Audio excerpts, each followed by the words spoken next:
Welcome back to Bee's Travelogue, episode 23. This was the day of my guided tour through Busan. I had to get up early and wait at a bus stop near my Airbnb for my pickup. I pretty much got into an unmarked van, but it all turned out okay. The driver's name was Steve, and my fellow passengers were all tourists from a cruise ship that had docked in Busan that day. Our first stop was Gamcheon Cultural Village. We learned that the village was built after the Korean War for all the refugees that had been displaced. Gamcheon was very colorful with murals like this of Jungkook and Jimin from BTS. There were many cafes and restaurants and places like this selling unusual snacks. We stopped at the second overlook and I bought a fortune at a vending machine. I actually ended up listening to the fortune, which in my interpretation meant that I was supposed to leave Korea. People were lining up to take a picture with this prince. They would sit down next to him and have their picture taken. This wall said hello in many different languages. These colorful steps had the names of books written on them. Our next stop was yet another beach, this time Songdo Beach. Songdo Beach was much smaller than Gwangali or Haeundae. Songdo is a special attraction for several reasons. First of all, there's Turtle Island, Buksom. From the island, we had a beautiful view of the ships anchored in the bay and the sunlight reflecting on the water. There's the statue of a mermaid and the man in love with her on the island, and lots of people take pictures posing with one or the other. Then there is the Songdo cable car that goes from this side of the bay to the Songdo Sky Park.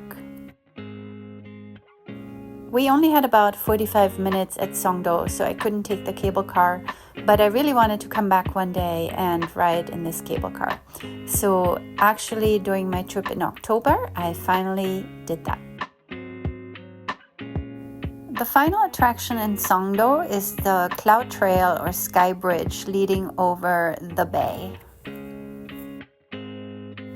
From there, you have a beautiful view of the beach and of the statues in the water. Walking across the bridge was really pretty. The blue water and the blue sky and the buildings contrasting against it. I really wished I had more time to explore. We headed back to our van and then drove over a couple of bridges to get to our next destination. This was a very scenic spot overlooking the eastern side of the city. Actually, I could see the hill that I had climbed the day before, the bridge in front of Gwangali Beach, and all the way to Haeundae. Unfortunately, by this time of day, it was getting kind of hazy, so it was hard to see everything clearly. But it was still a very spectacular view, and I was glad that we went up there. On the way back, we passed the cruise ship that my fellow travelers were from. We were headed to downtown Busan and lunch at BIF Street. BIF is the Busan International Film Festival. We had just a little bit of time to look around. There were plenty of stalls with food and other items, lots of people walking around taking pictures. We then headed to our fancy restaurant for a pork barbecue. Here's the raw pork belly and some rice cakes, several salads, and side dishes. Koreans use scissors a lot to cut their meat and vegetables. Here's a variety of assorted kimchi, and here's the smoke pipe that sucks away the smoke from above the pork belly. I kept trying to like Korean food, but the more I tried it, the more I couldn't find anything that I liked about it. After lunch, we walked through the streets and passed several aquariums outside restaurants with seafood to be picked by customers to Gukje Market. Gukje Market was an indoor market with lots and lots of different food items. The halls were long and lined with food stalls. It was also very crowded. This was a very famous fish cake stall. This was another stall that somebody famous had visited once. Gukje Market means international market. Besides food and other things, there were stalls like this for K-drama and K-pop lovers. This place was popular with Koreans and had very traditional Korean food. We left Biff Street area and headed across to Jagalchi Market. Jagalchi Market is a famous seafood and fish market in downtown Busan. And apparently you can pick your fish and have it be cooked right there. But because of Sala, that wasn't happening on the day that we were there. However, the outdoor fish market was up and running, and I walked up and down to see what was for sale. There were lots of fish and squid and mussels and other sea creatures that I wasn't familiar with. There were boxes with dried anchovies, dried fish in bags, smoked fish, and these tubs of an unknown substance. Loose items were sold by the plateful or bucketful, or came from a bucket like this full of grubs. There were oysters, sea slugs, things that I later found out were called penis fish, as well as eels and these bags filled with I'm not sure what. I think the streets were crowded and the van had trouble getting to us, so we were here for longer than we had planned. We ended up jumping into the van while it was passing by us in the street.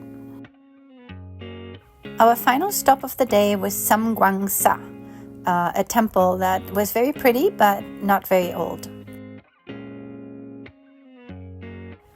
The design on the temple was very pretty.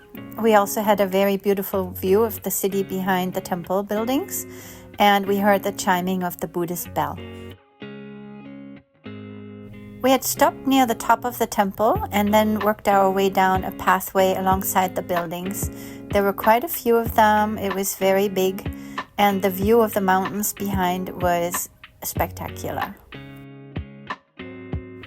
We went to the stone pagoda that we learned was going to bring you luck if you walked around it 3 times. I really liked the warriors and their 6-pack stomachs. When we were finished at the temple, the van took us back to the cruise ship to drop off my fellow travelers. I could go wherever I wanted and decided to be dropped off again at Biff Street. I looked at all the handprints in the ground, but didn't see many people that I recognized. These tents, I was told, harbored fortune tellers, and these cookies are famous from the K-drama Squid Game. I did buy one of these delicious candied strawberries. I looked at all the different food, but most of it was seafood, which I usually don't like, and almost everything else wasn't really appealing to me.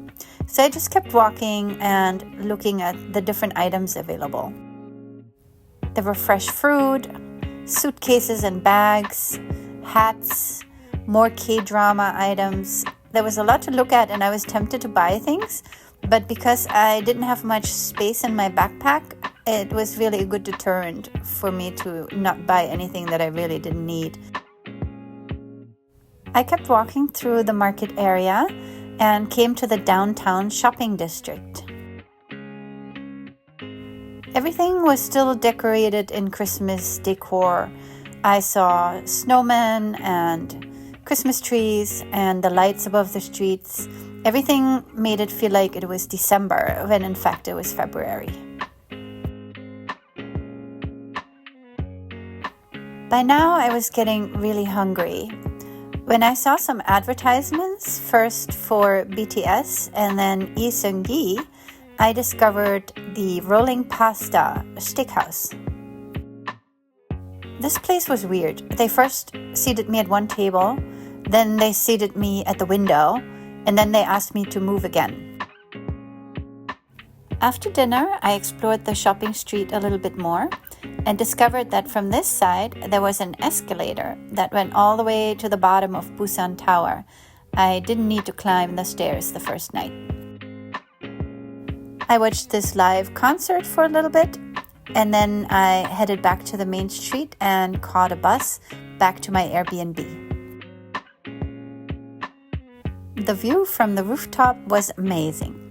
Please come and join me for my final day in Busan. Thanks for watching.